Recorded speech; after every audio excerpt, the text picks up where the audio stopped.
चंदनपुर नाम का एक छोटा सा गांव था, जहां मिट्टी की खुशबू और गरीबी दोनों साथ साथ रहती थी। उसी गांव के एक कोने में एक झोपड़ी थी, जिसमें रामू कुम्हार अपनी पत्नी कोमल, नन्ही सी बेटी गुड़िया और अपनी बूढ़ी माँ के साथ गुजारा करता था। रामू गांव के ही एक अमीर और कठोर दिल वाले व्यापारी भैरव सेठ की मटकों की दुकान पर मजदूरी करता था। सुबह से शाम तक वह कड़ी मेहनत करता, उसके हाथ छिल जाते, पसीना मिट्टी में घुल जाता, लेकिन बदले में मिलती थी सिर्फ थोड़ी सी मजदूरी, जो घर का चूल्हा जलाए रखने के लिए कभी काफी नहीं होती थी।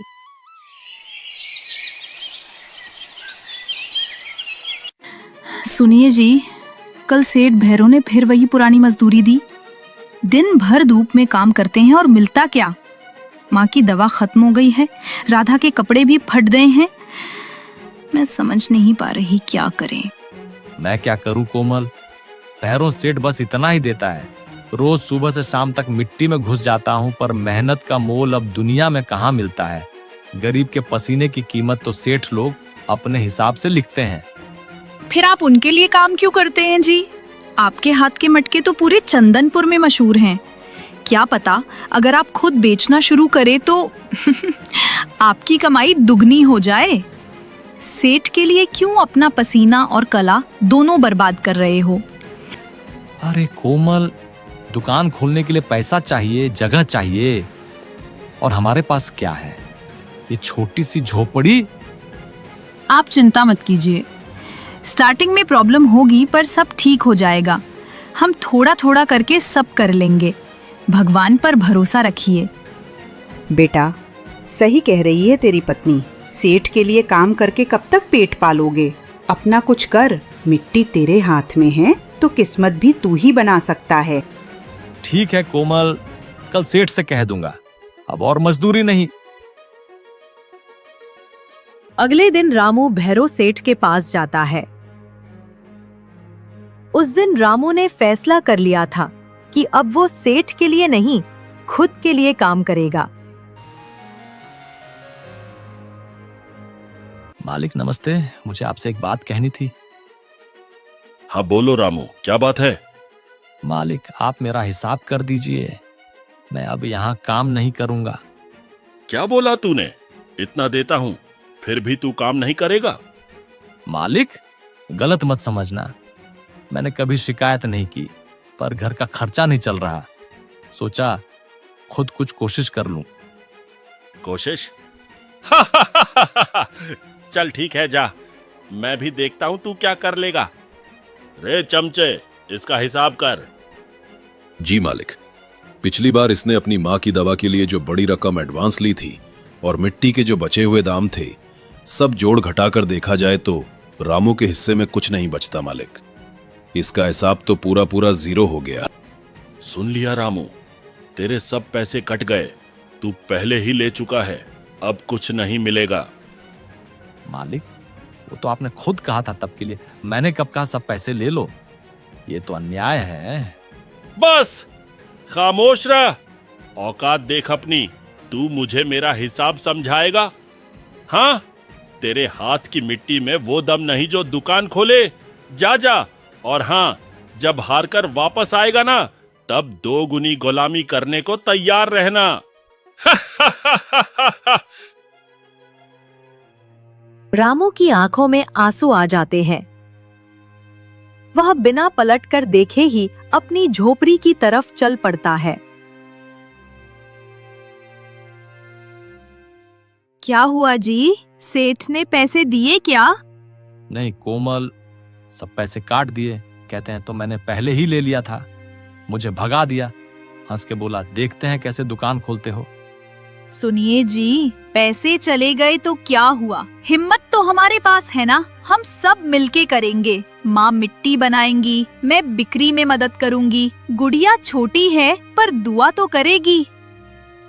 बेटा, दुकान नहीं, अपना सपना खोल।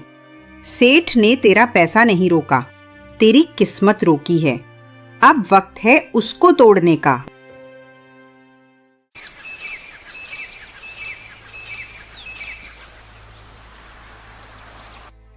अगले दिन से रामू मिट्टी के मटके बनाना शुरू करता है और उन्हें बाजार में ले जाकर बेचने बैठता है। गर्मी से तपता हुआ दिन, बाजार में लोगों की भीड़, सब अपने अपने सामान बेच रहे हैं।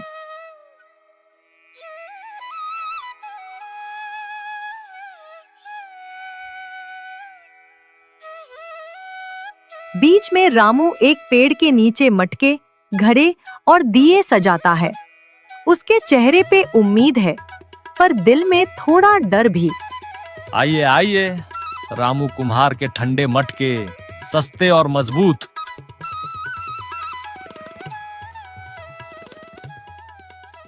रामू की आवाज सुनकर कुछ गांव वाले रामू के पास आते हैं।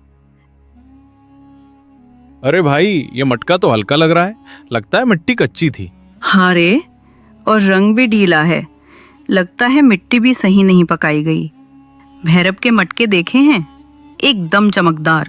बहन जी, मिट्टी चाहे सिंपल हो, पर मेरे मटके दिल से बनाए गए हैं। पानी रखिए इसमें, देखिएगा ठंडक और स्वाद दोनों मिलेंगे। दिल से बने मटके। अरे भाई, पानी नहीं, दिल रखेंगे क्या इसमें? भैरव के मटके तो राजा महाराजा तक ले जाते हैं। और तू रामू, तू तो नया नया आया है बाजार में, कौन खरीदेगा तेरे मटके? बाबूजी, हर बड़ा आदमी कभी छोटा ही था, बस एक मौका दीजिए, अगर पसंद ना आए तो पैसा वापस। अरे नहीं भाई, हम रिस्क नहीं लेते। कल अगर मटका फट गया तो तू मिलने भी नहीं आएगा। अच्छा भाई, बता तो सही, कितने का दे रहा है ये दिल से बना मटका? सिर्फ 10 रुपए का है बाबूजी। क्या बोला? 10 रुपए? अरे भाई, भैरव के मटके तो 7 में मिलते हैं, और वो तो राजा जैसे चमकते हैं। हाँ हाँ, ये तो नया कुम्हार है, और दाम देखो, भैरव सेठ से भी ज्यादा। अरे हम पैसे दे रहे हैं, दया नहीं मांग रहे। लगता है इसने मटका के साथ अपने सपने भी बेचने का सोच लिया है। 10 रुपए? अरे भाई, हमारे गांव में इतने में 2 कुल्फी आ जाती हैं। बाबूजी, मेहनत के दाम रखे हैं, मिट्टी भी मेहनत से उठाई, दिन रात जलाया, तब ये मटका बना है। अरे छोड़ो भाई, इमोशनल मत हो, मटका लेने आए हैं, कहानी सुनने नहीं। आजा रे, चल भैरव के दुकान चलते हैं, वहीं असली माल मिलता है। ये रामू तो सपनों के दाम लगाता है। सब लोग हंसकर चले जाते हैं। रामू चुप हो जाता है, उसके चेहरे पे पसीना और उदासी दोनों है। दूर से भैरव सेठ आता है और उसके पीछे उसके 2 चमचे। सेठ के चेहरे पर वही घमंड भरी मुस्कान है। अरे अरे, ये तो हमारा रामू कुम्हार है। क्या हाल है रे रामू? मुझे लगा था तू अपना यह मिट्टी का नौटंकी बंद करके वापस मेरे पास आ जाएगा, पर तू तो लगता है अपनी जिद पर अड़ गया है। सेठ जी, जिद नहीं, विश्वास है। मैं अपनी मेहनत से जीना चाहता हूँ। आपके द्वार पे गुलामी करके पेट तो भर जाता था, लेकिन मन भूखा रहता था। सुन रे मन भूखा, मन से कोई जीता है क्या? पेट भरता है पैसों से, और पैसा मिलता है धंधे से, जो तुझमें कभी था ही नहीं। देखो सेठ जी, ये देखो। क्या मिट्टी का काम किया है, ऊपर से पूरा खुरदुरा, नीचे से टेढ़ा मेढ़ा। लगता है बर्तन नहीं, टूटी हुई तोड़ी बना रहा था। और देखो इसके रंग को, बिल्कुल फीका, जैसे मैदा में मिट्टी घुमा दी हो। हाँ सेठ जी, मेरा बर्तन चमकदार नहीं है, पर इसमें मिट्टी की सच्चाई है। मैं चमक के पीछे नहीं, मजबूती के पीछे भागता हूँ। वाह वाह, बड़े बड़े बोल, पर सच ये है रामू, तेरे हाथ की मिट्टी में दम नहीं है। तेरे बर्तन बिकते नहीं, क्योंकि तेरा नसीब ही कच्चा है, समझा? यह गांव सिर्फ भैरव सेठ के माल पर जीता है। शहर की मिट्टी, चमकदार मिट्टी, महंगी मिट्टी, तेरे जैसे को यहाँ कोई नहीं पूछता। सेठ जी, मिट्टी बेकार नहीं होती, बस उसको समझने वाला हाथ चाहिए। आप शहरों की मिट्टी में सोना ढूंढते हैं, और मैं अपने गांव की धरती में जीवन। फर्क वही है। बहुत बोलने लगा है रामू, लगता है 2 दिन का धूप में बैठना तुझे फिलोसोफर बना गया।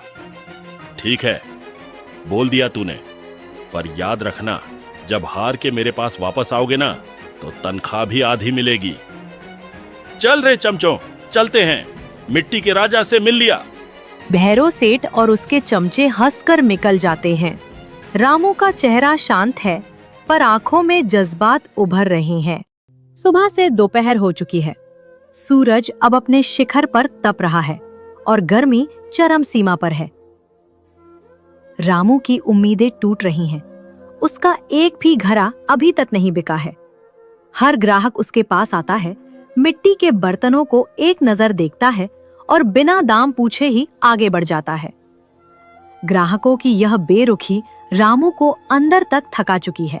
निराश होकर रामू पास के एक घने पेड़ की छांव में जाकर बैठ जाता है। हे भगवान, मैंने कभी किसी का बुरा नहीं चाहा, फिर क्यों मेरी मेहनत का मोल कोई नहीं समझता। पर ठीक है, जब तक सांस है मेहनत करता रहूंगा। उसकी पत्नी कोमल ने सुबह उसके लिए एक प्याज और 2 सूखी रोटियां पोटली में रख दी थी। तभी एक अति सुंदर दूधिया सफेद गाय उसके पास आती है। उसकी आंखें बहुत शांत और गहरी हैं। रामू जैसे ही रोटी तोड़ने लगता है, वह धीरे से बिना कोई हलचल किए रामू के पास आकर खड़ी हो जाती है। अरे तू कहां से आई सुंदरी? भोजन ढूंढ रही है? ले ले। क्या हुआ अगर मुझे धंधे में बेरंगी है, पर अतिथि का मान तो रखना ही चाहिए। खा, मेरी अच्छी दोस्त। गुड़िया होती तो तुझे गले लगा लेती। वह सुंदर गाय बड़े ही प्रेम और सभ्यता से रामू के हाथों से रोटी खाती है। रामू उसे स्नेह से अपने हाथों से सहलाता है, जिससे गाय और शांत हो जाती है। जैसे ही रोटी खत्म होती है, गाय एक पल रुकती है, फिर धीरे से मुड़ती है और जंगल के घने पेड़ों के बीचों बीच उनकी गहराइयों में ओझल हो जाती है। रामू अपनी थकान को झाड़ा और वापस अपने काम पर लग गया। वो फिर अपने मटके साफ करने लगता है। थोड़ी देर बाद उसके कान में कुछ हंगामा की आवाज आती है। रामू तुरंत पलटकर उस दिशा में देखता है जहां से हंगामे की आवाज आ रही थी। आवाज सीधे भैरव सेठ की दुकान से आ रही थी, जो बाजार में अपनी धौस के लिए जानी जाती थी। भैरव सेठ के चमचे मिलकर एक बूढ़े आदमी को पीट रहे थे। रामू अपनी जगह से भागता है। उसकी आंखों में बूढ़े आदमी के प्रति दया और चमचों के प्रति तीव्र क्रोध है। वह तेजी से भीड़ की ओर बढ़ता है। अरे रुक जाओ, क्या कर रहे हो तुम लोग? बुढ़े पर हाथ उठाते शर्म नहीं आती? अरे ये बूढ़ा सेठ जी के मटके तोड़ दिया, इसलिए मार रहे हैं। मटके तोड़ दिए तो जान लोगे क्या? क्या हुआ सेठ जी, क्या मसला है? रामू, तुम बीच में मत पड़ो। इसने मेरे 5 मटके तोड़ दिए। एक एक मटका 20 रुपए का था। नुकसान कौन भरेगा? सेठ जी, मैंने तोड़े नहीं, गिर गए गलती से। सुबह से कुछ खाया नहीं था, हाथ हिल गया। मुझे बीवी के लिए दवाई लेनी थी, 2 दिन से बीमार है। मैंने आपसे एडवांस मांगा तो आपने डांट दिया। बीमारी सब झूठ है। काम करो या निकल जाओ यहाँ से। सेठ जी, गलती सबसे होती है। आप इतने बड़े आदमी हो, कुछ दया भी तो रखिए। एक बूढ़े आदमी को मारना इंसानियत नहीं, जालिमियत है। अरे रामू, तू अपना काम संभाल, ये हीरो मत बन। ले जाओ इसे यहाँ से, वरना तुझे भी निकाल दूंगा बाजार से। सेठ जी, बाजार आपका हो सकता है, पर इंसानियत हर किसी का अधिकार है। बाबा चलिए, मैं देख लूंगा। आपको दवाई के पैसे चाहिए ना? बेटा, भगवान तुझे खुश रखे। तेरे जैसा आदमी आज के जमाने में मिलना मुश्किल है। आप घर जाइए बाबा, बीवी को दवाई खिलाइए। काम की चिंता मत कीजिए। जब मेरी अपनी दुकान खुल जाएगी ना, मैं आपको जरूर नौकरी दूंगा। पहले अपनी दुकान तो खोल लो रामू, फिर दुनिया को नौकरियां देना। जरूर खोलूंगा सेठ जी, क्योंकि दिल से चला धंधा कभी बंद नहीं होता।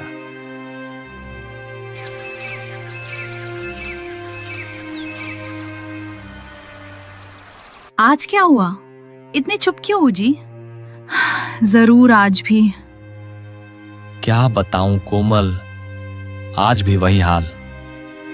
दिन भर धूप में बैठा रहा, कोई दाम पूछकर चला गया तो कोई हल्के से छिड़कर चला गया। एक मटका नहीं बिका। जब से भैरव का काम छोड़ा है लगता है धंधा ही रूठ गया है मुझसे। देखिए, आप हिम्मत मत हारिए। भैरव का घमंड उसका साथ दे रहा है, लेकिन आपकी मेहनत वो आपका साथ देगी। आपका काम सच्चा है, बस थोड़ी सी देर है। कितनी देर कोमल? एक एक दिन कितना मुश्किल हो रहा है। तुम्हारे लिए अच्छी साड़ी नहीं खरीद पाता, गुड़िया का पेट भी ठीक से नहीं भर पाता, और अब तो माँ की दवाई भी खत्म हो गई है। हाँ, कल सुबह तो जरूर देनी पड़ेगी। और उधर गुड़िया, वो तो आज भी भूखी सोई है। उसके लिए एक नया जोड़ा भी नहीं ले सकते। बस यही सोचता हूँ कि काश कुछ ऐसा हो जाए कि हमारी किस्मत पलट जाए, जिसे मैं माँ की दवाई ला सकूं और गुड़िया को खुश रख सकूं। चिंता मत करो स्वामी, वो ऊपर वाला सब देखता है। जब इंसान की कोशिश अच्छी होती है ना, तो भगवान कोई ना कोई रास्ता जरूर दिखाता है। आप कल फिर जाइए, कोशिश मत छोड़ना। हाँ, तुम सही कहती हो, कल फिर जाऊंगा। कल तकलीफ है तो कल खुशियां भी आएंगी। माँ और गुड़िया के लिए मुझे जीतना होगा।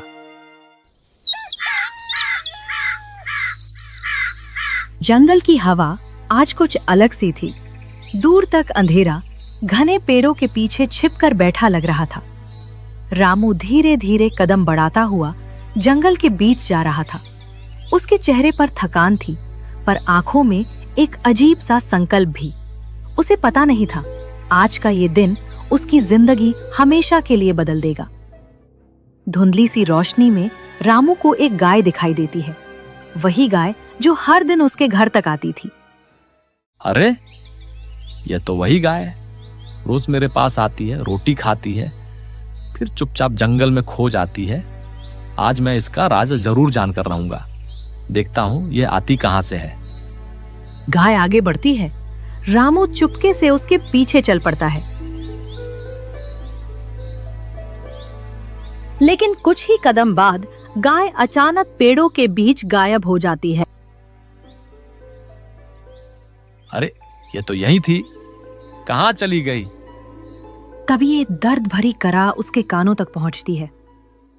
एक दुबली पतली बूढ़ी माँ लकड़ी का भारी गट्ठा उठाने की कोशिश कर रही होती है।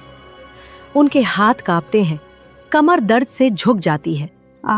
अब ये हाथ पैर भी साथ नहीं देते, कैसे ले जाऊंगी इन लकड़ियों को। रामू तुरंत भागकर उनके पास पहुंचता है। माँ, रुक जाइए, आप अकेले ये कैसे उठाएंगी? दीजिए, मैं मदद करता हूँ। रामू एक ही झटके में लकड़ियों का गट्टा उठा लेता है। बूढ़ी माँ उसे हैरानी से देखती हैं। दोनों जंगल के अंदर चल पड़ते हैं। कुछ ही देर में एक छोटी सी कुटिया सामने आ जाती है। रामू गट्ठा जमीन पर रखता है। तभी उसकी नजर एक कोने में बैठी गाय पर पड़ती है। अरे, ये तो वही गाय है जो रोज मेरे पास आती है और मेरी रोटी खाती है। हाँ बेटा, ये मेरी गौरी है, बहुत मासूम है। तुम इतने उदास क्यों दिख रहे हो बेटा? क्या परेशानी है? माँ, मैं चंदनपुर का कुम्हार हूँ। मेरा नाम रामू है। मैं बहुत मेहनत करता हूँ, पर मेरे बर्तन कोई नहीं खरीदता। भैरव सेठ ने मेरी जिंदगी मुश्किल कर दी है। कहता है मेरी मिट्टी में दम नहीं। मेरी पत्नी भी दुखी है। कैसे गुजारा करूं माँ? बेटा, दुनिया का काम ही है बोलना, पर मैं तुम्हारे चेहरे पर मेहनत और ईमानदारी दोनों देख सकती हूँ। मेरी बात ध्यान से सुनो। इस कुटिया के पीछे एक बड़ा पेड़ है। उसके नीचे एक छोटा सा जमीन का टुकड़ा है जहाँ लोग जाने से डरते हैं। वहां की मिट्टी को देवी माटी कहते हैं। वह मिट्टी गर्मी से नहीं, आशीर्वाद से पकती है। उस मिट्टी से जो बर्तन बनता है उसमें देवी का स्पर्श होता है। माँ, क्या मैं? हाँ बेटा, ले जाओ, पर याद रखना इस मिट्टी का इस्तेमाल सिर्फ सच्चाई और नेक इरादे से करना, तभी किस्मत बदलती है। माँ, आप मेरे लिए इतना क्यों कर रही हैं? क्योंकि बेटा, तुमने जब कुछ नहीं था तब भी मेरी गौरी को रोटी का आखिरी टुकड़ा दिया। इंसान की नीयत ही उसका भाग्य बदलती है। रामू का दिल भर आता है। उसने कभी सोचा नहीं था कि ये छोटी सी रोटी किसी दिन उसकी पूरी जिंदगी का मोड़ बन जाएगी। उसकी आंखों में उम्मीद की चमक लौट आती है। रामू घर जाता है, तुरंत एक टोकरी और कुदाल उठाता है। बूढ़ी माँ के बताए हुए पेड़ के पास जाकर वह ध्यान से देवी माटी की मिट्टी उठाता है। थका हुआ लेकिन आंखों में एक नई चमक लिए रामू अपने सर पर मिट्टी की टोकरी में देवी माटी लिए आता है। झोपड़ी के बाहर उसकी पत्नी कोमल उसे चिंता से देखती है। स्वामी, आपको इतनी देर कहाँ लग गई? मैं कब से आपका इंतजार कर रही थी। और ये बोझ कैसा? शांत हो जाओ कोमल, मैं ठीक हूँ। ये बोझ नहीं है, ये तो हमारी किस्मत है। किस्मत? ये कैसी मिट्टी है स्वामी? पहले अंदर आओ, मुझे तुम्हें सब कुछ शुरू से बताना है। ये सफर बहुत खास था। रामू और कोमल घर के अंदर आते हैं। कोमल जल्दी से उसके लिए पानी लाती है। रामू थका हुआ है पर उसकी आंखों में एक अजीब सी शांति है। रामू पानी पीता है, राहत की सांस लेता है, फिर कोमल को सारी बातें बताता है। तो ये मिट्टी, ये आशीर्वाद है। भगवान ने हमारी सुन ली स्वामी। अब हम एक पल भी नहीं गवाएंगे। मैं तुरंत आपके लिए बर्तन बनाने की तैयारी करती हूँ।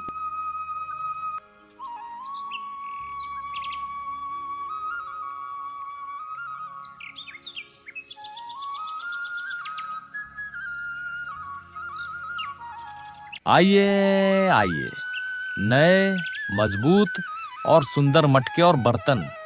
इसकी गर्मी और ठंडक देखिए। इतनी बढ़िया मिट्टी के बर्तन आपको कहीं और नहीं मिलेंगे। एक बार इस्तेमाल करके देखिए, बरसों चलेंगे। इन खूबसूरत बर्तनों से अपने घर को सजाइए। अरे रामू, ये क्या चमत्कार है? ये बर्तन तो भैरव के बर्तनों से भी ज्यादा अच्छे हैं। कितने हल्के और मजबूत हैं। हाँ, रंग भी कितना गहरा है। कितने में दोगे रामू? बस वही दाम जो आम मिट्टी के दाम है, 5 रुपए। अरे भाई, ये तो बहुत ठंडा है, बिल्कुल सेठ के मटके जैसे। कितने का दिया? बस 5 रुपए बहन। 5 रुपए? भैरव सेठ तो 20 रुपए मांगता है। चलो मुझे 2 दे दो भाई। पल भर में गांव वालों की भीड़ रामू की दुकान पर लग जाती है। रामू के बर्तनों की चमक और हल्कापन सबको बहुत पसंद आता है। रामू के चेहरे पर पहली बार मुस्कुराहट आती है। वो खुशी से मटका पैक करता है। जैसे ही शाम हुई, रामू ने अपनी सारी कमाई को संभाला और खुशी के मारे दौड़ा चला आया। घर के दरवाजे पर पहुंचते ही वह अपने उत्साह को रोक नहीं पाया और जोर से चिल्लाया, अरे माँ कोमल, जहाँ हो जल्दी आओ।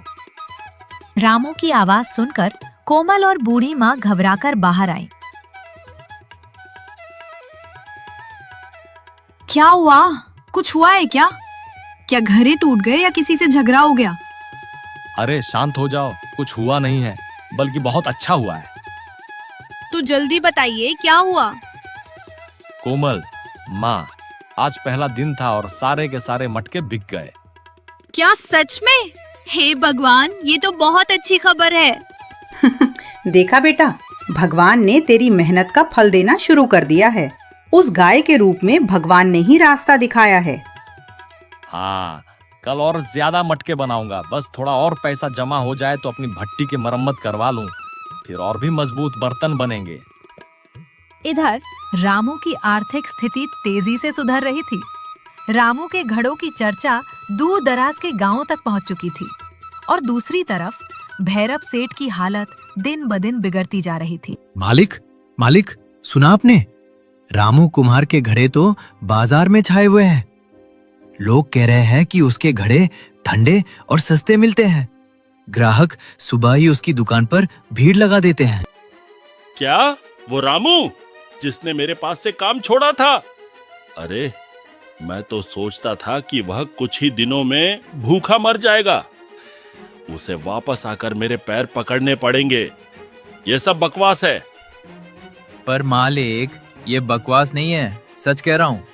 सब लोग तो अब वहीं जा रहे हैं। उसके घरे आजकल पड़ोसी गांव तक जा रहे हैं। वो रात दिन काम कर रहा है। ठीक है, मैं भी देखता हूँ अब ये कहाँ तक जाता है। कल से अपने घड़े और सस्ते बेचना। दाम इतने गिरा देना कि रामू को घाटा हो जाए। हम उसे टिकने नहीं देंगे।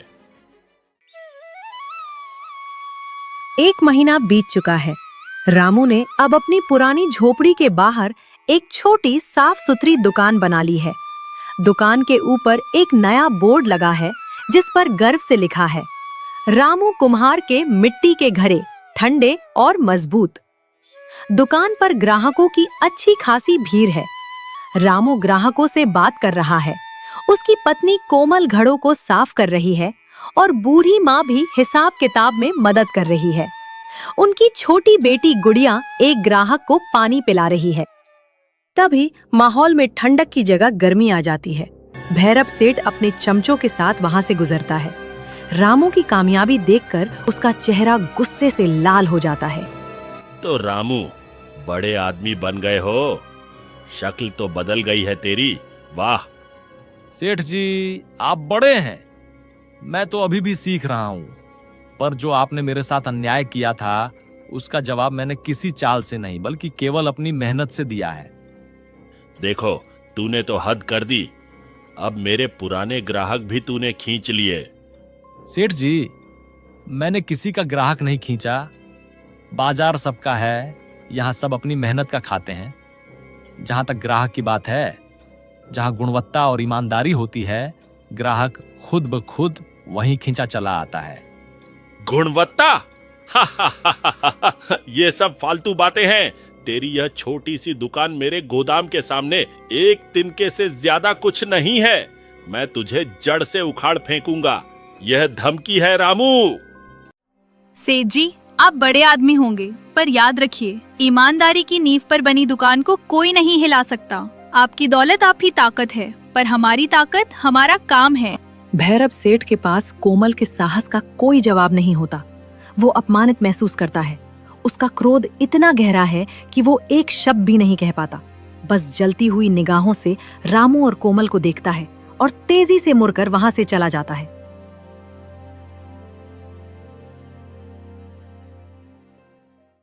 भैरव के जाते ही गांव वाले रामू की प्रशंसा करते हैं।